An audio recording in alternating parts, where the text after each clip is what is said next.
আমাদের শিক্ষাটা কোরআনের শিক্ষা, আল্লাহর নবীর আদর্শের শিক্ষা। এই ভদ্র মানুষগুলো ইসলামের কারণে, দ্বীনের কারণে, হকের কারণে, ন্যায়ের কারণে, কোরআনের কারণে মাঝে মাঝে উল্টাপাল্টা হয়ে যায়। আমি চাই না আমাদের মধ্যে লুকায়িত সুপ্ত যে ব্যথা আছে, ব্যথাটা প্রকাশ হয়ে যাক। আজকে এই ব্যথাটা নিরসন হয়ে যাক, প্রকাশ পাত্তা না, আজকে নিরসন হয়ে যাক। আমরা সব নিরসন করে দিতে পারবো না নাকি?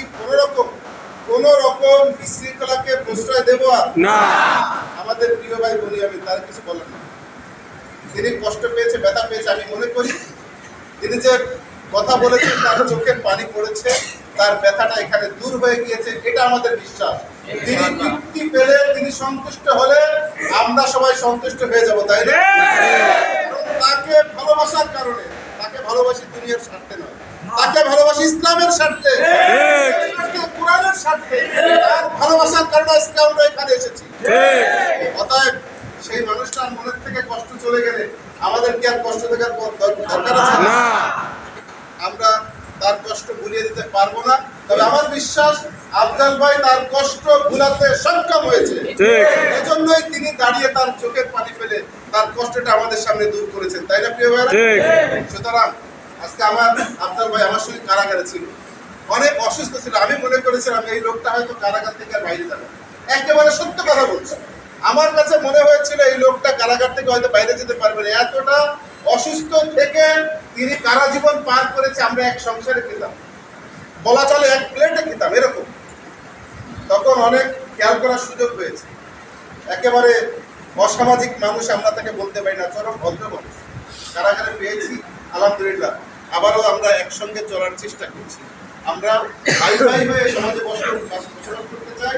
আমরা মুসলমান যেহেতু, আমরা চাই সভ্য, শান্তি, সুন্দর সমাজ বিনির্মাণ হোক। সেই সমাজ বিনির্মাণের জন্য আমরা সবাই ভূমিকা রাখি। পারবো না আমরা? ইনশাআল্লাহ। আপনাদের মনের ব্যথা আর দূর করার কোনো ভাষা নেই। আমিও ব্যথা পেয়েছি আপনাদের মতো, আপনারাও ব্যথা পেয়েছেন।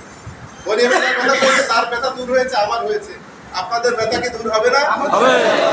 আমরা এই আফজাল ভাইকে বলতেছি যে আমরা কষ্ট ভুলে গিয়েছি। আফজাল ভাই, আপনার ভূমিকায় আমরা সন্তুষ্ট। আপনি আমাদের সঙ্গে বিগত সময় যেভাবে চলেছেন, সামনের দিনে আমরা ভাই ভাই হয়ে এই সমাজে ঐক্যবদ্ধভাবে চলবো। বাগেরহাটের সব ইউনিয়নগুলো আঙ্গুল তুলে দেখাবে, দেখো দোবাখালী ইউনিয়নের দলমত নির্বিশেষে জামাত বিএনপি একসঙ্গে কত সুন্দর চলাফেরা করে, এটা আমরা দেখতে চাই। সামনের দিনে আমরা একত্রে চলবো। যে যার রাজনৈতিক অঙ্গন থেকে কর্মসূচি পালন করবে, কেউ কাউকে বাধা দিবে না। কারণ প্রত্যেকটা মানুষের স্বাধীনতা আছে। আমরা সেই স্বাধীনতা ভোগ করেই সভ্য সমাজে বসবাস করতে চাই। সবাই আমরা একমত এতে ইনশাআল্লাহ। আল্লাহ রাব্বুল আলামিন আমাদের এই অঙ্গীকারকে কবুল করে নিন। আপনারা যারা কষ্ট করে এসেছেন, আপনাদের এই কষ্টের ফলাফল আমরা দিতে পারবো না। আল্লাহ তাআলা এই কষ্টের ফলাফল দিন।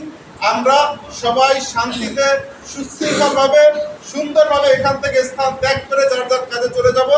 আপনারা বনিয়ামিন ভাইকে ভালোবেসে, সংগঠনকে ভালোবেসে এখানে এসেছেন। আপনাদেরকে আমি জেলা জামাতের পক্ষ থেকে আন্তরিকভাবে ধন্যবাদ জানাই, মোবারকবাদ জানাই। এবং আফজাল ভাই সহ, হেদু ভাই সহ যারা এসেছেন, আমি আপনাদেরকেও আন্তরিকভাবে ধন্যবাদ জানাই। একটা বড় ধরনের বিশৃঙ্খলা তৈরি হওয়ার আগেই, অঙ্কুরেই আমরা বিশৃঙ্খলাটাকে সমাধান করে একত্রে পথ চলার প্রত্যয় ব্যক্ত করছি। আল্লাহ রাব্বুল আলামিন আমাদেরকে কবুল করুন।